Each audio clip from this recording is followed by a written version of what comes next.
Hormuz நீரிணையை மீண்டும் திறப்பதற்கும் ஈரானின் அணுசக்தி லட்சியங்களை கட்டுப்படுத்துவதற்கும் அதிபர் ட்ரம்ப் ஒரு வழியை தேடிக்கொண்டிருக்கும் வேளையில் ஈரானும் இஸ்ரேலும் மீண்டும் போரில் இறங்கியுள்ளன. பேரம் பேசும் சக்தி உள்ளவரை ஈரான் எளிதில் விட்டுக் கொடுக்காது. எனவே பேச்சுவார்த்தையில் முட்டுக்கட்டை நீடிக்கவே செய்யும். அதுவரை அவ்வப்போது தாக்குதல்கள் நிகழ்வதும் பின்னர் தணிவதும் கச்சா எண்ணெய் விலை ஊசலாடுவதும் என உலகப் பொருளாதாரம் பிணை கைதி நிலையிலேயே நீடிக்கும். ஆப்பு இந்தியா உள்ளிட்ட உலக நாடுகளின் பொருளாதாரத்திற்குத்தான். பொருளாதார அழுத்தம் மற்றும் தடைகள் மூலம் ஈரானை பணிய வைப்பதே அமெரிக்காவின் நோக்கம். போரின் மூலம் சாதிக்க முடியாததை பொருளாதாரத்தின் மூலம் சாதிக்க முடியுமா என்பதுதான் ட்ரம்பின் தந்திரம். ஆனால் காலம் ஈரானியர்களுக்கு சாதகமாக இருக்கிறது. அவர்கள் பெரிதாக எந்த அவசரத்தையும் காட்டவில்லை. அமெரிக்காவின் மீது அழுத்தம் அதிகரிக்கும் வேலைகளை செய்வதே அவர்களின் உத்தியாக இருக்கிறது. 40 நாள் போருக்கு பிறகு ஈரானின் செல்வாக்கு இப்படித்தான் அதிகரித்தது. அதற்கு ஈரானுக்கு மிக முக்கியமாக கை கொடுத்தது ஹோர்முஸ் நீரிணை. ஹோர்முஸ் நீரிணை உலகின் மிக முக்கியமான பொருளாதார தமனிகளில் ஒன்றாகும். உலகளாவிய பெட்ரோலிய வர்த்தகத்தில் ஏறக்குறைய 1/5 ஹோர்முஸ் நீரிணை கையாளுகிறது. அச்சுறுத்தல்கள், ஏவுகணைகள் மற்றும் ஆளில்லா விமானங்கள் போன்ற படைபலத்தை பயன்படுத்தி ஹோர்முஸ் நீரிணையை ஈரான் கையாளுகிறது. அங்கு போக்குவரத்தை கட்டுப்படுத்துவதற்காக தனது தலைமையில் ஒரு புதிய அதிகார அமைப்பை நிறுவி அதனை திறம்பட கட்டுப்படுத்தி வருகிறது. ஈரானுக்கு ஹோர்முஸ் நீரிணை ஒரு மாபெரும் உடைமை. ஆனால் அமெரிக்காவும் உலகின் பிற நாடுகளும் அதன் முக்கியத்துவம் காரணமாக விட்டுக் கொடுக்க முடியாத நிலையில் உள்ளன. அமெரிக்கா ஒரு பெரும் விலையை கொடுக்கும் வரை ஈரான் ஹோர்முஸ் நீரிணை மீதான பிடியை விட்டுக் கொடுக்காது. ஈரானின் பார்வையில் அந்த நீர்வழிப்பாதை இப்போது மிகவும் மதிப்புமிக்க பிணை கைதியாக மாறியுள்ளது.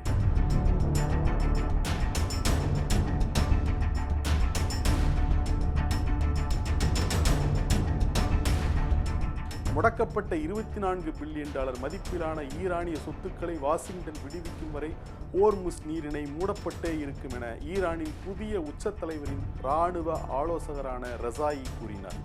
ட்ரம்ப் பேச்சுவார்த்தையை தீவிரமாக எடுத்துக்கொண்டால் இந்த $24 பில்லியன் என்பது நம்பிக்கைக்கான ஒரு சோதனை. இது அமெரிக்கா தேர்ச்சி வர வேண்டிய ஒரு சோதனை. ஆனால் ட்ரம்ப் நிர்வாகம் பொருளாதார அழுத்தத்தின் மூலம் ஈரானின் செல்வாக்கை குறைக்க முயற்சி செய்கிறது. ஈரானின் துறைமுகங்களை முற்றுகையிட்டு அதன் எண்ணெய் ஏற்றுமதியை நிறுத்துவதன் மூலம் ஈரானுக்கு அதிகமான இழப்புகளை ஏற்படுத்த ட்ரம்ப் முயற்சி செய்கிறார். இந்த உத்தி ஈரானுக்குள் பொருளாதார தாக்கத்தை மேலும் அதிகரிக்கும். அதீத பணவீக்கம் மற்றும் பில்லியன் கணக்கான டாலர் வருவாய் இழப்பு ஆகியவற்றால் ஈரான் ஒரு பொருளாதார வீழ்ச்சியின் விளிம்பில் உள்ளது. ஆனால் ஈரானின் புதிய உச்ச தலைவரின் இராணுவ ஆலோசகரான ரசாயி, இஸ்லாமிய புரட்சிகர பாதுகாப்பு படையின் புதிய தலைவரான அஹ்மத் வாகி ஆகியோர்தான் இப்போது உண்மையாகவே முடிவுகளை எடுக்கும் தலைவர்கள். எனவே பொருளாதார நெருக்கடி ஈரான் மக்களையோ தெஹ்ரானின் புதிய தலைவர்களையோ அசைக்க வாய்ப்பில்லை. இந்த பின்னணியில் ஏப்ரல் மாத தொடக்கத்தில் ஏற்பட்ட போர் நிறுத்தத்திற்கு பின்னர் ஈரான் ஞாயிற்றுக்கிழமை இஸ்ரேலை இலக்காக கொண்டு தனது முதல் ஏவுகணை தாக்குதலை நடத்தியது.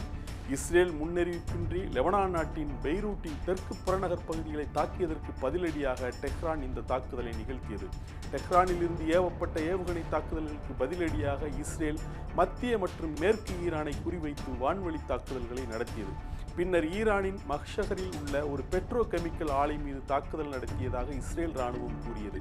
இதற்கு பதிலடியாக நெவாட்டின் மற்றும் டெல் நோஃபில் உள்ள இஸ்ரேலிய விமானப்படை தளங்கள் மீது தாக்குதல் நடத்தியதாக ஈரானின் புரட்சிகர காவலர்கள் தெரிவித்தனர். இஸ்ரேலிய தாக்குதலுக்கு பிறகு ஈரான் தனது பிரதான விமான நிலையமான டெஹ்ரானின் இமாம் கொமேனி சர்வதேச விமான நிலையத்தை சுற்றியுள்ள வான்வெளியை மூடியது. டெஹ்ரானுடன் டெல் அவிவும் மாறி மாறி தாக்குதல்களை நடத்தியதால் இஸ்ரேலில் இருந்து ஈரான் வரையிலான பயணிகளின் வான்வெளி காலியானதை தரவுகள் காட்டின. இஸ்ரேலில் பல பகுதிகளில் அபாய ஒலி எழுப்பப்பட்டதால் லட்சக்கணக்கான மக்கள் தஞ்சம் புக பங்கர்களை நோக்கி ஓடினர். வடக்கில் பல வெடிப்பு சத்தங்கள் கேட்ட நிலையில் குறைந்தது 3 கட்டங்களாக தொடுக்கப்பட்ட ஏவுகணைகளை இடைமறித்ததாக இஸ்ரேல் இராணுவம் தெரிவித்தது. குறைந்தது 10 பாலிஸ்டிக் ஏவுகணைகளும் இடைமறிக்கப்பட்டுள்ளன. இது மீண்டும் கடுமையான சண்டை மூலம் சாத்தியத்தை ஏற்படுத்தியதோடு ஈரானுடனான அமெரிக்க இஸ்ரேல் போரை முடிவு கொண்டு வருவதற்கான ஒப்பந்தத்தை எட்டுவதற்கான மத்தியஸ்த முயற்சிகளையும் சிக்கலாக்கியுள்ளது. இதையடுத்து இரு நாடுகளும் தாக்குதலை நிறுத்துமாறு ட்ரம்ப் வலியுறுத்தியுள்ளார். இஸ்ரேலின் பதிலடியை கட்டுப்படுத்த ட்ரம்ப் மேற்கொள்ளும் முயற்சியானது அதிகரித்து வரும் இஸ்ரேல் ஈரான் பதற்றங்கள் டெஹ்ரானுடனான தற்போதைய அமெரிக்க பேச்சுவார்த்தைகளை பாதித்து விடாமல் தடுப்பதற்கான ட்ரம்ப் நிர்வாகத்தின் முனைப்பை காட்டுகிறது. பாகிஸ்தானும் பிற மத்தியஸ்தர்களும் டெஹ்ரானுக்கும் வாஷிங்டனுக்கும் இடையே பேச்சுவார்த்தைகளை மீண்டும் தொடங்க முயன்று வரும் வேளையில் பெய்ரூட் மீதான தாக்குதல் மத்திய கிழக்கு முழுவதும் ஒரு முழு அளவிலான போரை மீண்டும் தொடங்க வழிவகுக்கும் என்று ஈரான் எச்சரித்திருந்தது. ஹிஸ்புல்லா மீது இஸ்ரேல் நடத்திய தாக்குதல்களும் தரைவழி படையெடுப்பும் ஆயுதங்களை கைவிடுவதற்கு ஹிஸ்புல்லா போராளி குழு காட்டி வரும் எதிர்ப்பும் மத்திய கிழக்கில் போரை முடிவுக்கு கொண்டு வருவதற்கான ஒரு முழுமையான ஒப்பந்தத்தை சிக்கலாக்கியுள்ளன. எந்த ஒரு ஒப்பந்தத்திலும் லெபனானில் சண்டையை முடிவுக்கு கொண்டு வருவது கட்டாயம் இடம்பெற வேண்டும் என்று ஈரான் கூறுகிறது. இந்த சிக்கலுக்கு ட்ரம்ப் எப்படி தீர்வு காணப் போகிறார் என்பது யாருக்கும் புரியாத புதிர். அமெரிக்க தடையால் ஏற்படும் அழுத்தத்தை ஈரான் எவ்வளவு காலம் வேண்டுமானாலும் தாங்க முடியும். ஆனால் உலகத்தின் மீது திணிக்கப்படும் பெரும் பொருளாதார அழுத்தத்தை நீண்ட காலம் ட்ரம்ப்பால் தாங்க முடியாது என்று ஈரான் கருதுகிறது. ஒரு ஒப்பந்தம் விரைவில் எட்டப்படும் என்று ட்ரம்ப் மீண்டும் மீண்டும் கணிப்பது ஈரானை விட ட்ரம்புக்குத்தான் அந்த ஒப்பந்தம் மிகவும் அவசரமாக தேவை என்ற கருத்தை மேலும் வலுப்படுத்துகிறது. இராணுவ ரீதியாக அமெரிக்கா தனது கட்டுப்பாட்டை நிலைநாட்டி ஹோர்முஸ் நீரின் வழியாக செல்லும் சர்வதேச பாதையை பாதுகாக்க முயலக்கூடும். இது ஒரே ஒரு நாள் மட்டுமே நீடித்த ப்ராஜெக்ட் ஃப்ரீடம் மூலம் முயற்சிக்கப்பட்டது. ப்ராஜெக்ட் ஃப்ரீடம் பிளஸ் குறித்து ட்ரம்ப் ஆலோசித்து வருவதாகவும் சொல்லப்படுகிறது. ஆனால் அமெரிக்காவின் முற்றுகை அப்படியே தொடர்ந்தாலும் கூட திருப்பி தாக்குவோம் என்று ஈரான் அச்சுறுத்தி வருகிறது. கடற்படை முற்றுகை நீக்கப்படாவிட்டால் போரை இந்திய பெருங்கடல், பாபல் மந்தாப் நீரிணை, செங்கடல் மற்றும் மத்திய தரைக்கடல் வரை இழுத்துச் செல்வோம் என்று ரெசாயி எச்சரித்துள்ளார். வேறு வார்த்தைகளில் சொல்வதானால் தங்களை தாக்க முயன்றால் மேலும் புதிய பொருளாதார பிணை கைதிகளை உருவாக்குவோம் என்பதுதான் ஈரானின் எச்சரிக்கை. ஏற்கனவே ஹோர்முஸ் நீரிணை பொருளாதார பிணை கைதியாக உள்ள நிலையில் அனைத்து கடல்வழி வர்த்தகத்திலும் கிட்டத்தட்ட 10% கட்டுப்படுத்தும் பாபல் மந்தாப் நீரிணைக்கும் அதே நிலை ஏற்பட்டால் உலகின் மீதான பொருளாதார அழுத்தம் அதிகரிக்கும். எனவே ட்ரம்பை பொறுத்தவரை கடந்த பல வாரங்களாக இருந்து வரும் 3 தேர்வு வாய்ப்புகளே இப்போதும் தொடர்கின்றன. 1. சகித்துக் கொள்ளுதல்.